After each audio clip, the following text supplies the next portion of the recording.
في رحلة آسيا معايا. محمد ازيك؟ الحمد لله. ازيك يا مستر عادل؟ الحمد لله. قول بقى اللي نفسك فيه، ايه رأيك في الرحلة؟ الرحلة جميلة جدا. أنا ما كنتش متوقع إن هي تكون كده يعني بالجمال ده. أنا أصلا كان عندي فوبيا إن أنا خايف أصلا أدخل المطار، كل الناس تخوفني إن أنا أسافر. أنا أول مرة أسافر في حياتي. متابع عادل بقالي كتير، بس كنت محظوظ. حتى الناس اللي معانا لما كنا بنتكلم، انتوا اتكلمتوا بعد اتواصلتوا معايا بسرعه ولا ايه؟ انا كنت بصراحه كنت اسرع واحد فيهم، بس ما اعرفش ازاي. تقريبا كنت في وقت كده مش هقول لكم عليه بصطادوا فيه، بيكون هو صاحبي فبيرد عليا. رحله جميله جدا. التنظيم زي ما عادل بيقولوا، نفس الحاجات اللي قالها بالظبط اتنفذت. يعني ال الكلام اللي بيبقى مكتوب اللي هي الشروط وباك بيكر والحاجات دي بالظبط، مفيش حاجه اتغيرت. اللي بيتغير في الرحله ان انت هتلاقي حاجات احسن. زي مثلا واحنا في الرحله لقينا ان احنا هنرجع ماليزيا تاني يومين، فالناس اقترحت قالوا ايه رايك يا مستر عادل ما نشوف لنا بلد تانيه نروحها؟ الناس حبت نسافر دول تانية نسافر واحنا كنت في قلب الرحله. فايه رايك ما تشوف لنا دوله تانيه نروحها واحنا في اليومين دول بدل ما نرجع هنا ماليزيا تاني؟ فهو اشتغل عليها بصراحه وحاول، واحنا كنا خلاص كلنا اكيد. فبس هي ما ظبطتش، بس الحمد لله هتتعوض يعني ان شاء الله.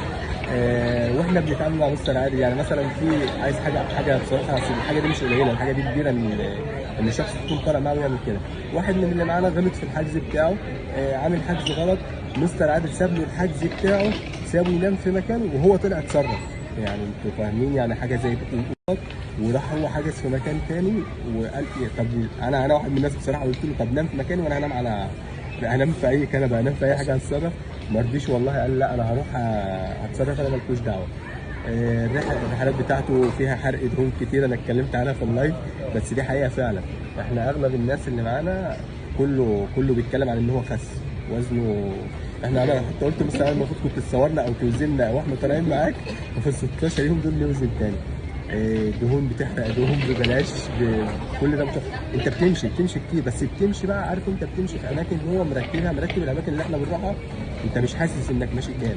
انت بس تعالى اخر اليوم بص في الساعه بتاعتك، او بص انت مشيت كام، هتلاقي نفسك ماشي 13 كيلو 15 كيلو. فشكرا جدا يا مستر عادل. انا اول مره في حياتي اسافر، بس دي مش اخر مره. خلاص كسرت عندي فوبيا دخلة المطار.